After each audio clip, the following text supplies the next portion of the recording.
नमस्कार दोस्तों, चलिए जानते हैं राजस्थान की 25 बड़ी खबरों को सिर्फ 10 मिनट में। लेकिन उससे पहले आप यह वीडियो किस जगह से देख रहे हैं, हमें कमेंट में जरूर बताएं।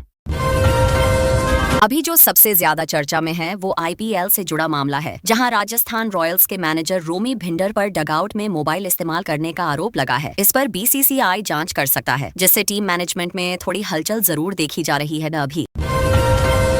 पूर्वी राजस्थान नहर परियोजना यानी ईआरसीपी पर काम तेज हो गया है और सरकार इसे जल्द पूरा करने के मूड में दिख रही है। इससे पानी की समस्या वाले इलाकों को काफी राहत मिलने की उम्मीद है और किसानों को भी फायदा मिलेगा आगे। ईसरदा बांध प्रोजेक्ट को लेकर भी सरकार सख्त नजर आ रही है और अधिकारियों को साफ निर्देश दिए गए हैं कि इसे जुलाई 2026 तक हर हाल में पूरा किया जाए बना न जाए। इससे टोंक और आसपास के इलाकों में पानी की उपलब्धता बेहतर होने की उम्मीद जताई जा रही है। दौसा और सवाई माधोपुर के लिए जो बड़ा पेयजल प्रोजेक्ट चल रहा है, उस पर सरकार लगातार नजर बनाए हुए है। करीब 35 लाख लोगों को मीठा पानी देने की योजना है, जिससे गर्मी के समय में पानी की समस्या काफी हद तक कम हो सकती है। पीएम किसान योजना की अगली किस्त को लेकर भी काम तेज कर दिया गया है और पात्र किसानों की लिस्ट अपडेट की जा रही है। इसका मकसद यही है कि सही किसानों को समय पर पैसा मिल सके और कोई भी लाभ से वंचित न रहे। कौशल विकास को लेकर सरकार अब ग्रामीण युवाओं पर ज्यादा फोकस कर रही है और डिजिटल मार्केटिंग जैसे कोर्स मुफ्त में शुरू किए जा रहे हैं। इससे गाँव के युवाओं को भी घर बैठे रोजगार के नए मौके मिल सकते हैं और वे आत्मनिर्भर बन सकते हैं।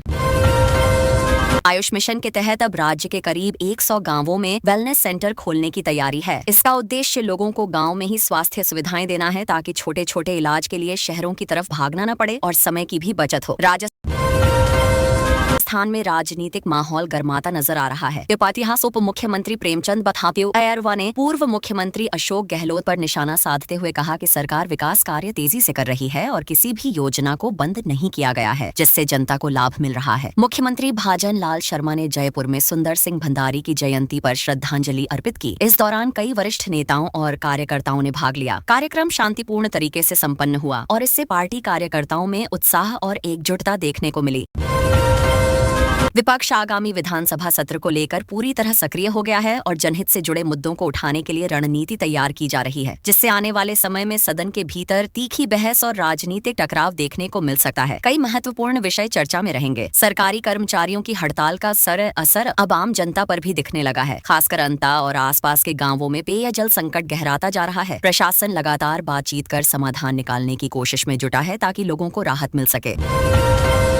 राजस्थान में गर्मी लगातार बढ़ती जा रही है और पश्चिमी जिलों में तापमान 44 डिग्री तक पहुंचने की चेतावनी जारी की गई है, जिससे दिन के समय लोगों को बाहर निकलने में परेशानी हो रही है। प्रशासन और विशेषज्ञ सतर्क रहने और बचाव के उपाय अपनाने की सलाह दे रहे हैं। अगले 48 घंटों में तापमान और बढ़ने की संभावना जताई गई है, जिससे हीटवेव का संभावित असर तेज हो सकता है। डॉक्टरों ने लोगों को ज्यादा पानी पीने, धूप से बचने और शरीर को ठंडा रखने की सलाह दी है, ताकि लू जैसी गंभीर समस्या से बचाव किया जा सके। कोटा और बाड़मेर जैसे शहरों में तापमान पहले ही काफी ऊंचा दर्ज किया जा चुका है और आने वाले दिनों में हालात और कठिन हो सकते हैं। लोग दोपहर में बाहर निकलने से बच रहे हैं और बाजारों में भी सुस्ती साफ देखने को मिल रही है। जोधपुर में भी भीषण गर्मी का असर साफ दिख रहा है। दिन के समय सड़कों पर सन्नाटा नजर आने लगा है। लोग केवल जरूरी काम के लिए ही घर से बाहर निकल रहे हैं और बाकी समय घर में रहकर गर्मी से बचने की कोशिश कर रहे हैं। रात के समय भी तापमान में ज्यादा गिरावट नहीं हो रही है और पारा 25 डिग्री से ऊपर बना हुआ है, जिससे लोगों की नींद प्रभावित हो रही है। कूलर और एसी की मांग तेजी से बढ़ रही है और बिजली खपत में भी बढ़ोतरी देखी जा रही है। शिक्षा क्षेत्र में राजस्थान पब्लिक सर्विस कमीशन ने नई भर्ती परीक्षाओं की तारीखों में अभी अपडेट जारी किया है, जिससे तैयारी कर रहे छात्रों को राहत मिली है और अब वे अपनी पढ़ाई को बेहतर तरीके से योजना बनाकर आगे बढ़ा सकते हैं। रीट को लेकर चर्चाएं तेज हो गई हैं और प्रमाण पत्रों की वैधता से जुड़े नए अपडेट सामने आ रहे हैं। उम्मीदवार अब आगामी भर्ती प्रक्रिया का इंतजार कर रहे हैं, ताकि उन्हें नौकरी पाने का वह अवसर मिल सके। राजस्थान पुलिस कांस्टेबल भर्ती में फिजिकल टेस्ट के बाद नई मेरिट लिस्ट जारी होने की संभावना जताई जा रही है, जिससे उम्मीदवारों में उत्सुकता बढ़ गई है और सभी अभ्यर्थी अपनी स्थिति जानने के लिए बेसब्री से इंतजार कर रहे हैं। जयपुर और जोधपुर के विश्वविद्यालयों ने नए सत्र के लिए गाइडलाइन जारी कर दी है। एडमिशन प्रक्रिया जल्द शुरू होने वाली है, जिससे छात्रों के लिए यह समय बेहद महत्वपूर्ण बन गया है।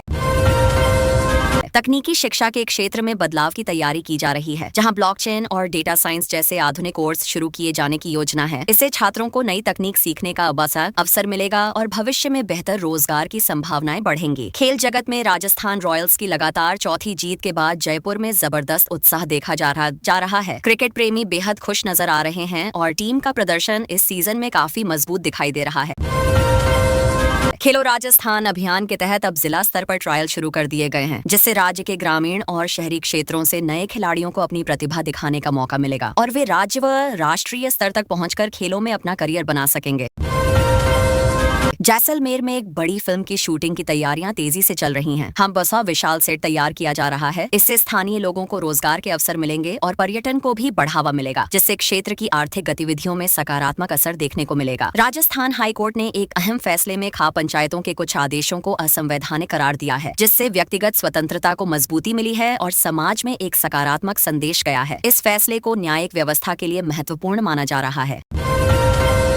जयपुर पुलिस ने साइबर फ्रॉड पर लगाम लगाने के लिए नया हेल्पलाइन सिस्टम लॉन्च किया है, जिससे लोगों को शिकायत दर्ज कराने और त्वरित सहायता प्राप्त करने में आसानी होगी। साथ ही ऑनलाइन ठगी के मामलों को नियंत्रित करने में भी मदद मिलेगी। अवैध खनन के खिलाफ चित्तौड़गढ़ और भीलवाड़ा में कार्रवाई तेज कर दी गई है। प्रशासन लगातार सर्च ऑपरेशन चला रहा है ताकि इस अवैध गतिविधि पर पूरी तरह रोक लगाई जा सके और पर्यावरण को नुकसान से बचाया जा सके।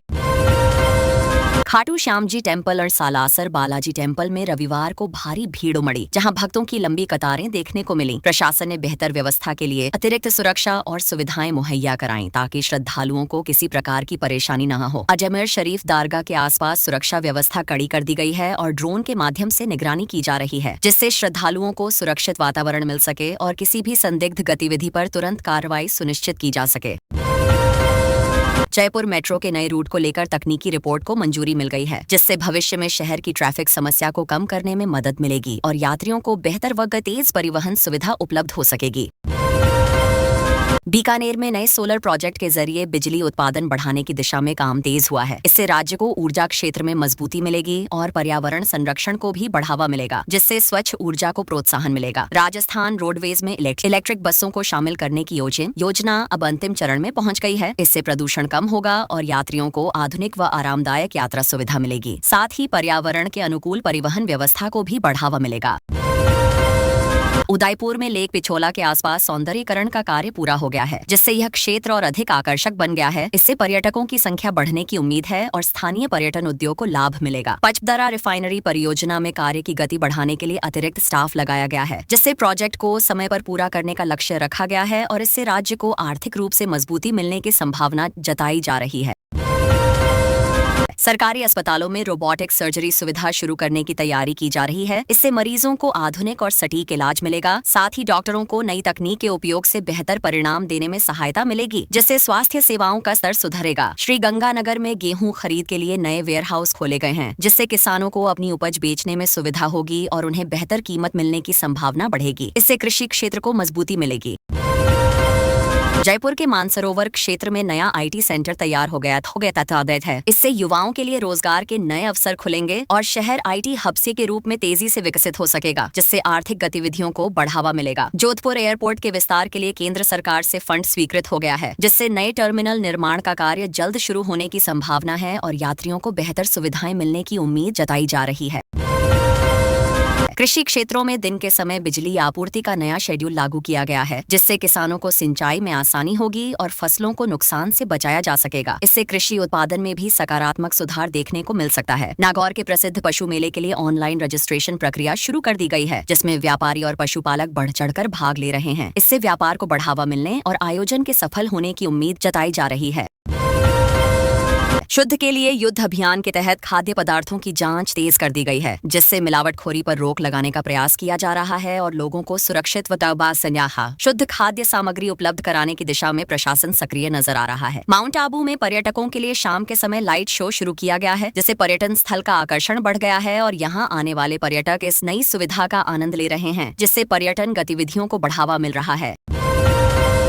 सीकर और झुंझुनू में डिजिटल लाइब्रेरी शुरू होने से छात्रों को आधुनिक शिक्षा संसाधनों का लाभ मिलेगा। इससे वे बेहतर तरीके से प्रतियोगी परीक्षाओं की तैयारी कर सकेंगे और शिक्षा के क्षेत्र में गुणवत्ता में सुधार देखने को मिलेगा। अरावली रेंज में ड्रोन तकनीक के जरिए बीजारोपण का प्रयोग किया जा रहा है, जिससे बंजर क्षेत्रों को फिर से हरा भरा बनाने का प्रयास किया जा रहा है। यह पहल पर्यावरण संरक्षण के लिए महत्वपूर्ण मानी जा रही है और इससे वन क्षेत्र में बढ़ोतरी होने की उम्मीद जताई जा रही है।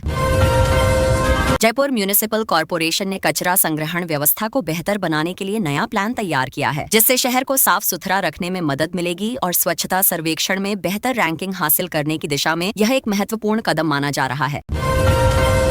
शताब्दी एक्सप्रेस की अजमेर से नई दिल्ली रूट पर चलने वाली सेवा में नए कोच जोड़े गए हैं, जिससे यात्रियों को अधिक सीटें और बेहतर सुविधाएं मिलेंगी। यह कदम यात्रा का अनुभव को आरामदायक और सुविधाजनक बनाने की दिशा में अहम माना जा रहा है।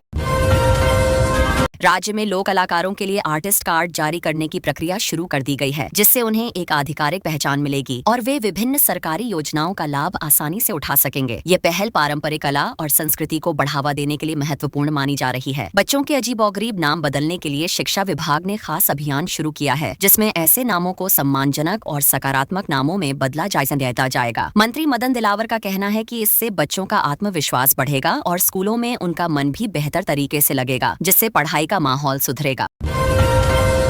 केंद्र सरकार ने किसानों को राहत देते हुए चमकीन गेहूं की 50% तक खरीद की अनुमति दी है। बेमौसम बारिश से खराब हुई फसल के बाद यह फैसला किसानों के लिए बड़ी राहत बनकर आया है, जिससे उन्हें नुकसान कम होगा और उनकी आय को कुछ हद तक स्थिर रखने में मदद मिलेगी। राजस्थान में सामाजिक सुरक्षा पेंशन पाने वालों के लिए भौतिक सत्यापन की तारीख आगे बढ़ा दी गई है। सरकार का उद्देश्य है कि किसी भी लाभार्थी को समय की कमी के कारण परेशानी न हो और सभी लोग आसानी से अपनी प्रक्रिया पूरी कर सकें, जिससे उन्हें नियमित रूप से पेंशन मिलती रहे।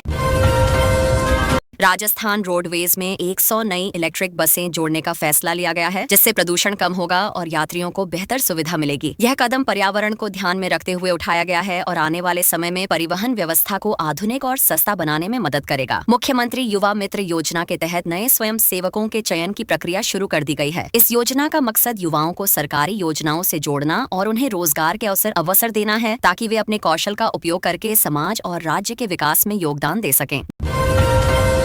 जैसलमेर के धरों पर इको फ्रेंडली टेंट सिटी बनाने के लिए नई गाइडलाइंस जारी की गई हैं। सरकार चाहती है कि पर्यटन को बढ़ावा मिले, लेकिन पर्यावरण को नुकसान न पहुंचे। इससे स्थानीय लोगों को रोजगार मिलेगा और पर्यटकों को भी बेहतर और सुरक्षित अनुभव मिलेगा। अब जनाधार कार्ड के जरिए राशन की दुकानों पर फेस ऑथेंटिकेशन से अनाज मिलेगा। इससे फर्जीवाड़ा कम होगा और सही लाभार्थियों तक राशन पहुंचेगा। ये डिजिटल कदम पारदर्शिता बढ़ाने के लिए उठाया गया है, जिससे सिस्टम और अधिक मजबूत और भरोसेमंद बन सके।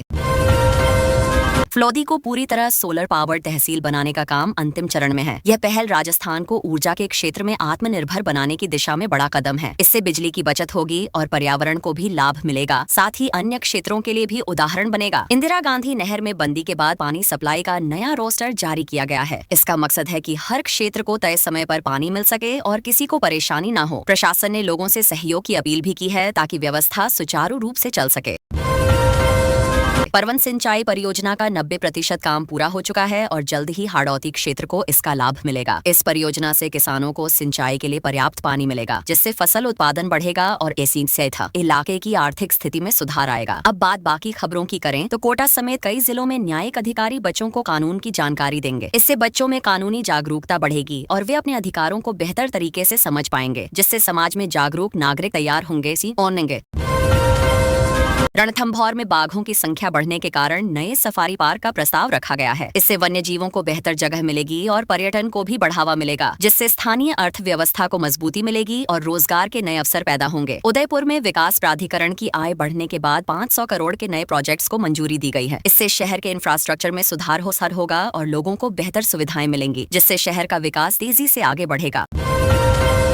पंचायत चुनाव की तैयारियां पूरी हो चुकी हैं और अब कोर्ट के फैसले का इंतजार किया जा रहा है। चुनाव आयोग ने सभी व्यवस्थाएं पूरी कर ली हैं, जिससे चुनाव प्रक्रिया सुचारू रूप से आयोजित की जा सके और लोकतांत्रिक प्रक्रिया मजबूत बने। बीकानेर और अजमेर में वार्ड परिसीमन के लिए डिजिटल मैपिंग शुरू की गई है। अब लोग ऑनलाइन अपने वार्ड की सीमाएं देख सकेंगे, जिससे पारदर्शिता बढ़ेगी और प्रशासनिक कामकाज अधिक सरल और स्पष्ट होगा। राजस्थान में एक इलेक्ट्रिक कार का पीयूसी चालान कटने का मामला लोगों के बीच चर्चा का विषय बन गया है। लोग कह रहे हैं कि इलेक्ट्रिक गाड़ियों को प्रदूषण सर्टिफिकेट की जरूरत नहीं होती, फिर भी चालान काट दिया गया। अब लोग सिस्टम में सुधार की मांग कर रहे हैं ताकि आगे ऐसी गलती दोबारा न हो। जैसलमेर में एक ऐसा चोर पकड़ा गया जो चोरी करने के बाद लिपस्टिक से मैसेज लिखकर जाता था। यह मामला सुनने में अजीब लग रहा है, लेकिन लोगों के बीच खूब चर्चा में है। पुलिस का कहना है कि ऐसे मामलों से सतर्क रहना जरूरी है और सुरक्षा व्यवस्था को और मजबूत किया जाएगा।